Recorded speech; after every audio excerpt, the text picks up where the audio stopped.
PMC പദ്ധതിയെ ചൊല്ലിയുള്ള ഭിന്നതയിൽ CPയുടെ സമ്മർദ്ദത്തിന് CPM അങ്ങനെ കീഴടങ്ങി.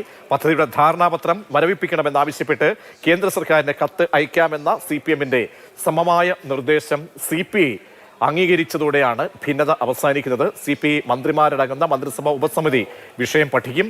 അതുവരെ ധാരണാപത്രം മരവിപ്പിക്കുമെന്ന് കേന്ദ്രത്തെ അറിയിക്കും. ഇന്ന് വൈകിട്ട് നടക്കുന്ന മന്ത്രിസഭാ യോഗത്തിൽ CPI മന്ത്രിമാർ പങ്കെടുക്കും. അതാണ് ഈ ദിവസത്തെ വളരെ പ്രധാനപ്പെട്ട ഒരു രാഷ്ട്രീയ അപ്ഡേറ്റ്. കഴിഞ്ഞ ദിവസങ്ങളിലൊക്കെ നമ്മൾ ചർച്ച ചെയ്ത ഈ PMC പദ്ധതി നടപ്പാക്കുന്നതുമായി ബന്ധപ്പെട്ടുള്ള അനിശ്ചിതത്വങ്ങളായിരുന്നു. കേന്ദ്രവും അതേസമയം വളരെ പ്രധാനപ്പെട്ട ഒരു കാര്യം കൂടി മാതൃഭൂമി ന്യൂസ് ഈ ഇടപെടലിന് അല്ലെങ്കിൽ ഈ തീരുമാനത്തിന് പിന്നാലെ റിപ്പോർട്ട് ചെയ്തു. അത് PMC പദ്ധതി നടപ്പാക്കുന്നതിന് കേന്ദ്രവും സംസ്ഥാനവും തമ്മിൽ ഒപ്പിട്ട ധാരണാപത്രം മാതൃഭൂമി ന്യൂസിന് ലഭ്യമായിരിക്കുകയാണ്. ധാരണ പ്രകാരം ഒരു കക്ഷിക്ക് ഏകപക്ഷീയമായി ഈ കരാറിൽ നിന്നും പിൻവാങ്ങാനാകില്ല എന്നാണ് നമുക്ക് മനസ്സിലാക്കാൻ കഴിയുന്നത്. പിൻവാങ്ങിയാൽ കേന്ദ്ര ഫണ്ട് നഷ്ടമാകുമെന്നും ഈ കരാർ വ്യവസ്ഥയിലുണ്ട്. അപ്പോൾ എന്താണ് നമ്മൾ ആദ്യം ഉയർത്തിയ ചോദ്യപ്രകാരമാണെങ്കിൽ അങ്ങനെയെങ്കിൽ CPI ഒരർത്ഥത്തിൽ കബളിപ്പിക്കപ്പെട്ടിരിക്കുകയാണോ? ഇത്തരത്തിലുള്ള കോലാഹലങ്ങളൊക്കെ സൃഷ്ടിച്ചതിന് ശേഷം എടുക്കുന്ന ഈ തീരുമാനം, ആ തീരുമാനത്തിന് എന്താണ് പ്രസക്തി, അത് അത്ര പെട്ടെന്ന് സാധ്യമാകുമോ എന്നൊക്കെയുള്ള കാര്യങ്ങൾ കൂടി നമ്മളിപ്പോൾ പുറത്തേക്ക് വിടുകയാണ്. അതിൻ്റെ രേഖകൾ കരാറിലെ വ്യവസ്ഥകളാണ് ഇപ്പോൾ നമ്മൾ കാണിച്ചുകൊണ്ടിരിക്കുന്നത്. ഇതിൽ ആഴത്തിലുള്ള വിശകലനത്തിലേക്ക് നമുക്ക് പോവുകയും വേണം. ആഴത്തിലുള്ള വിശകലനം നടത്തി കഴിഞ്ഞാൽ എന്നോടൊപ്പം അഭിലാഷ് മോഹനും മാർഷൽ വി സെബാസ്റ്റ്യനും കൂടി ചേരുകയാണ്. അഭിലാഷ്, ആദ്യം ചോദിക്കാനുള്ളത്, എന്തായാലും CPIയെ സംബന്ധിച്ചോളം CPIക്ക് പറയാനുള്ള ഒരു കാര്യമായി ഈ വിഷയം മാറിയിട്ടുണ്ട്. തങ്ങളുടെ സമ്മർദ്ദപ്രകാരം ഇതാ കരാറിൽ നിന്നും പിൻവാങ്ങുന്നു. അപ്പോൾ അവിടെ നമ്മൾ എടുത്ത ഒരു ക്യാപ്ഷനായി ഇങ്ങനെ ഇട്ടിട്ട് ചോദിക്കുന്നത് CPM അങ്ങനെയെങ്കിൽ കീഴടങ്ങിയോ CPIക്ക് മുന്നിൽ എന്നാണ്. എന്താണ് അഭിലാഷിന്റെ വിലയിരുത്തൽ? അല്ല, നമ്മൾ കഴിഞ്ഞ ദിവസം പറഞ്ഞ കാര്യങ്ങളൊക്കെ തന്നെയാണ് സംഭവിച്ചിട്ടുള്ളത്. ഇത് രണ്ടു കൂട്ടർക്കും ഇക്കാര്യത്തിലൊരു സമവായത്തിൽ എത്തുക എന്നുള്ളതല്ലാതെ വേറെ പോംവഴിയില്ല.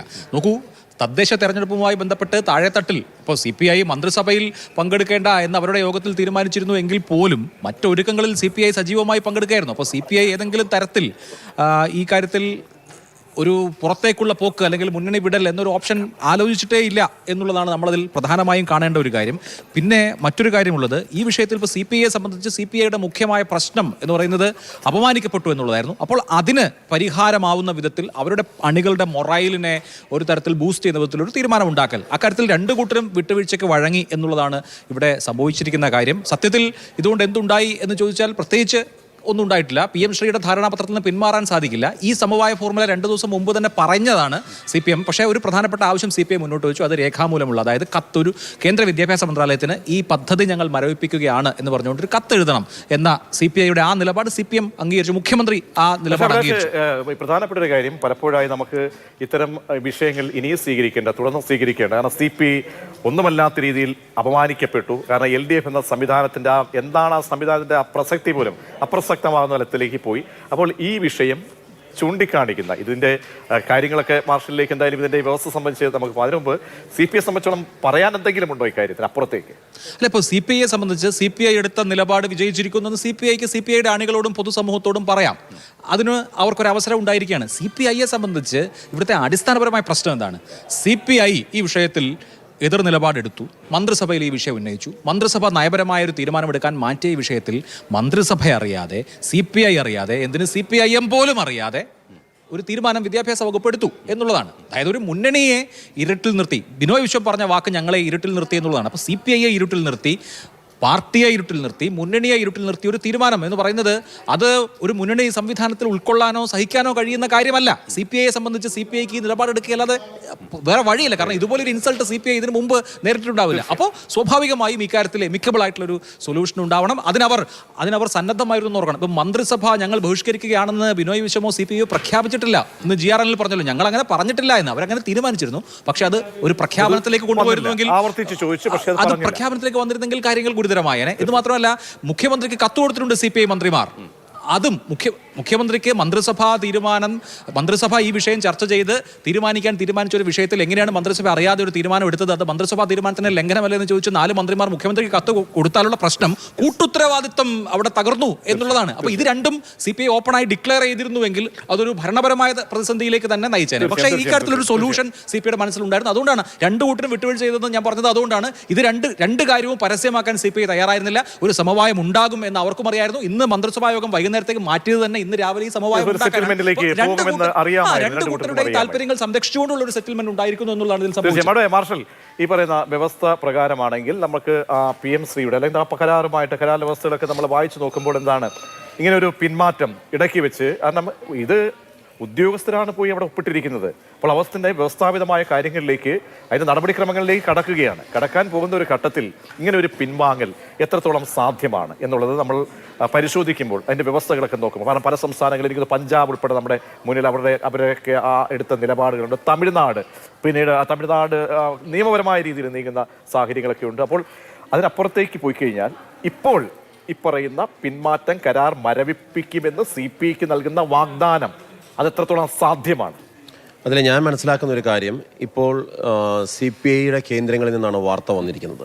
CPM കീഴടങ്ങി, ഞങ്ങൾ പറഞ്ഞത് അംഗീകരിച്ചിരിക്കുന്നു, അതുകൊണ്ട് ഞങ്ങൾ 4 പേരും മന്ത്രിസഭാ യോഗത്തിൽ പങ്കെടുക്കുന്നു എന്നുള്ള ഈ വാർത്ത CPI കേന്ദ്രങ്ങളിൽ നിന്ന് പുറത്തു വന്ന വാർത്തയാണ്. CPM കേന്ദ്രങ്ങളിൽ നിന്ന് വാർത്ത വന്നിട്ടില്ല. ഇതാണ് ഇതിൻ്റെ അടിസ്ഥാനമായ പ്രശ്നം. എന്താണ് ധാരണ? കാര്യം PM ശ്രീ പദ്ധതിയിൽ നിന്ന് ഞങ്ങൾ പിന്മാറുന്നു, ഇത് മരവിപ്പിക്കണം, അല്ല നമ്മൾ ഉപയോഗിച്ച വാക്കതാണല്ലോ, മരവിപ്പിക്കണം എന്ന് പറഞ്ഞ്, ഈ ധാരണാപത്രം മരവിപ്പിക്കണം എന്ന് പറഞ്ഞ് ഇവിടുന്ന് സർക്കാർ ഒരു കത്തയച്ചാൽ അത് മരവിക്കുമോ എന്നുള്ളതാണ് ഒരു ചോദ്യം. മനസ്സിലാക്കുന്നത് ആ MOU അനുസരിച്ച് അങ്ങനെ ഒരു കത്തയച്ചാൽ മരവിക്കുന്ന ഒരു കാര്യമല്ലത്. അതിൽ കേന്ദ്ര സർക്കാർ കൂടി തീരുമാനിക്കണം. കേന്ദ്ര സർക്കാരോട് ചേർന്നാൽ മാത്രമേ രണ്ട് കക്ഷികളും, ഈ കരാറിൽ ഒപ്പിട്ടിട്ടുള്ള 2 കക്ഷികളും പരസ്പര ധാരണയോടുകൂടി അംഗീകരിച്ചാൽ മാത്രമേ PM ശ്രീ കരാറിൽ നിന്ന് പിന്മാറാൻ വേണ്ടി സാധിക്കുകയുള്ളൂ. അല്ലെങ്കിൽ എന്താണ് സംഭവിക്കുക? ഫണ്ട് കിട്ടില്ല. അപ്പം സ്വാഭാവികമായിട്ടും ഇത്തരം ഫണ്ട് ലഭിക്കാതെ വരുന്ന ഒരു സാഹചര്യത്തിൽ PM ശ്രീ കരാറിൽ നിന്ന് പിന്മാറാൻ വേണ്ടി ഇവർ തീരുമാനിക്കുമോ എന്നുള്ളൊരു ചോദ്യം വരുന്നുണ്ട്. അതിൽ നിന്ന് മനസ്സിലാക്കാൻ സാധിക്കുന്നത്, അല്പസമയത്തിനകം 3:30 ചേരുന്ന മന്ത്രിസഭാ യോഗത്തിൽ ഇക്കാര്യത്തിലൊരു ധാരണയുണ്ടാകും. അതുവരെ ഈ ഒരു പ്രശ്നം ഇപ്പോഴും നിലനിൽക്കുകയാണ്. CPI മന്ത്രിമാരോട് ഉൾപ്പെടുന്ന ക്യാബിനറ്റിൽ വെച്ച് ഈ വിഷയം ചർച്ചയ്ക്ക് വരും. അതിൻ്റെ അടിസ്ഥാനത്തിൽ ഒരു ധാരണ, ഇവർക്ക് കൂടി മനസ്സിലാകുന്ന സുതാര്യപരമായ ഒരു ധാരണ മന്ത്രിസഭാ യോഗത്തിൽ ഉണ്ടാകും. അതിൻ്റെ കൂടി അടിസ്ഥാനത്തിൽ CPI അവരുടെ നിലപാട് മയപ്പെടുത്തണമെങ്കിൽ മയപ്പെടുത്താം, അതല്ലെങ്കിൽ ഇത് 2027 മാർച്ച് 31 വരെ നിലനിൽക്കുന്ന ഒരു കരാറാണ്. ഈ കരാറിൽ CPM വിട്ടുപോകുന്ന എവിടെയാണ്? ഈ കരാർ ഒപ്പിടാൻ വേണ്ടിയുള്ള ജിയോ ഉണ്ടോ എന്ന് മാത്രമല്ല, ഈ കേന്ദ്ര പദ്ധതികളെ സംബന്ധിച്ചോളം ഇങ്ങനെ ഒരു അട്ടമൻ സ്റ്റാൻഡിലേക്ക് പോയി കഴിഞ്ഞാൽ ഉണ്ടാകാവുന്ന ഭാവിയിലെ പ്രശ്നം, നമുക്ക് ഈ നയം പറഞ്ഞല്ലോ, അവിടെ MP ഗോവിന്ദൻ അടക്കം പറയുന്ന, വിദ്യാഭ്യാസ മന്ത്രിയൊക്കെ പറയുന്ന ചില പ്രായോഗികമായ സമീപനങ്ങൾ നമ്മൾ ചില കാര്യങ്ങളിൽ സ്വീകരിക്കണം. അപ്പോൾ ഒരു CPIക്കും അങ്ങനെ ഒരു അടമൻ സ്റ്റാൻഡിലേക്ക് പോകാൻ കഴിയില്ല. നേരത്തെ അഭിലാഷ് പറഞ്ഞില്ലേ, ബിനോയ് വിശ്വം പറഞ്ഞു ഞങ്ങളെ ഇരുട്ടി നിർത്തിയെന്ന്. അത് CPIയെ മാത്രമല്ല ഇരുട്ടി നിർത്തിയേക്കുന്നത്. ഞാൻ മനസ്സിലാക്കുന്നതനുസരിച്ചാണെങ്കിൽ CPMലെ പല മന്ത്രിമാരെയും ഇത് പെട്ടെന്ന് ഈ ഒരു തീരുമാനം എടുക്കുക. ക്യാബിനറ്റ് ഇത് ചർച്ച ചെയ്തതായിട്ട് അറിവില്ല, LDF ഇത് ചർച്ച ചെയ്തതായിട്ട് അറിവില്ല. എന്തിനാണ് TP രാമകൃഷ്ണനും MP ഗോവിന്ദനും, ഇവർ LDF കൺവീനറും CPMന്റെ സംസ്ഥാന സെക്രട്ടറിയും, ഇവർക്ക് ഇതിന്റെ നോംസ് അറിയില്ല. വളരെ സത്യസന്ധമായിട്ട് ആദ്യം ഇത് 23-ാം തീയതിയിലെ വാർത്താ സമ്മേളനത്തിൽ TP രാമകൃഷ്ണൻ പറയുന്നുണ്ട്, 16-ാം തീയതി ഇത് സംബന്ധിച്ച് ധാരണയായി കഴിഞ്ഞു. പക്ഷേ 23-ാം തീയതി TP രാമകൃഷ്ണൻ പറയുന്ന ഒരു മറുപടി എന്ന് പറഞ്ഞാൽ, എന്തൊക്കെ വ്യവസ്ഥകളിലാണ് ഒപ്പിട്ടിരിക്കുന്നതെന്നുള്ള കാര്യം എനിക്കറിയില്ല, അതുകൊണ്ട് ഞാൻ ഇതിനെക്കുറിച്ച് എങ്ങനെയാണ് പ്രതികരിക്കുക. അതായത് ചോദ്യം ഇതായിരുന്നു, PM ശ്രീ നടപ്പാക്കുമ്പോൾ ദേശീയ വിദ്യാഭ്യാസ നയത്തിലെ എല്ലാ നയങ്ങളും നടപ്പാക്കേണ്ടതില്ല എന്നുള്ള മാധ്യമപ്രവർത്തകർ ചോദിച്ചപ്പോൾ അദ്ദേഹം പറഞ്ഞ മറുപടിയാണ്, ഏതൊക്കെ കാര്യത്തിലാണ് ഒപ്പിട്ടതെന്ന് എനിക്കറിയില്ല എന്നുള്ളത്. സത്യമാണത്. തീർച്ചയായും അഭിലാഷ്, ഫലത്തിൽ CPI ഹാപ്പി എന്ന് പറയുന്ന ഒരു നയപ്രശ്നമാണ് അവർ ഉയർത്തുന്നത്, നയപരമായ. അപ്പോൾ അതിലുണ്ടാകുന്ന മാർഷൽ പറഞ്ഞതുപോലെ ചില കാര്യങ്ങളിൽ ചില വിട്ടുവീഴ്ച സമീപനങ്ങൾ CPIയുടെ ഭാഗത്ത് നിന്ന് ഉണ്ടാകണം. അപ്പോൾ ഇക്കാര്യത്തിലൊരു സെറ്റിൽമെന്റ് നമുക്ക് ഇനി പറഞ്ഞതുപോലെ തന്നെ അടുത്ത മന്ത്രിസഭാ യോഗം വളരെ പ്രധാനപ്പെട്ടതാണ്. എല്ലാ മന്ത്രിസഭ അങ്ങനെ നടക്കണമോ, അതൊക്കെ ലംഘിക്കപ്പെട്ട് ഒരു ബൈപ്പാസിങ് ഇക്കാര്യത്തിൽ നടന്നിട്ടുള്ളതാണ് എല്ലാവരും വിശ്വസിക്കുന്നത്. അങ്ങനെ നോക്കുമ്പോൾ സാധ്യമായിട്ടുള്ള ഒരു വഴി എന്താണ്? നേരത്തെ പറയുന്നത് ഈ നിയമപരമായ കാര്യങ്ങൾ കൂടി പറഞ്ഞുവല്ലോ, ഇതിന്റെ ഈ കരാർ സംബന്ധിച്ച് അത് പിന്നെ അതിൽ ചുരുക്കി പറഞ്ഞു. അല്ല, അതിൽ പ്രതീക്ഷ കാണേണ്ട ഒരു കാര്യം എന്താണെന്ന് ചോദിച്ചാൽ, ഇവിടെ ധാരണാപത്രം നമ്മൾ പുറത്തുവിട്ട ധാരണാപത്രം CPI നേതാക്കൾ മന്ത്രിമാരടക്കം നേരത്തെ കണ്ടിട്ടുണ്ട്. ആ ധാരണാപത്രത്തിൽ വളരെ വ്യക്തമായി ഈ കരാറിൽ നിന്ന് പിന്മാറാനുള്ള അവകാശം കേന്ദ്ര സർക്കാരിനും കേന്ദ്ര വിദ്യാഭ്യാസ വകുപ്പിനും മാത്രമാണ്. അതായത് ഈ കരാറിലെ പാർട്ടിയായ കേരള സംസ്ഥാന സർക്കാരിൻ്റെ വിദ്യാഭ്യാസ വകുപ്പിന് ഈ കരാറിൽ നിന്ന് പിന്മാറാൻ സാധിക്കില്ല.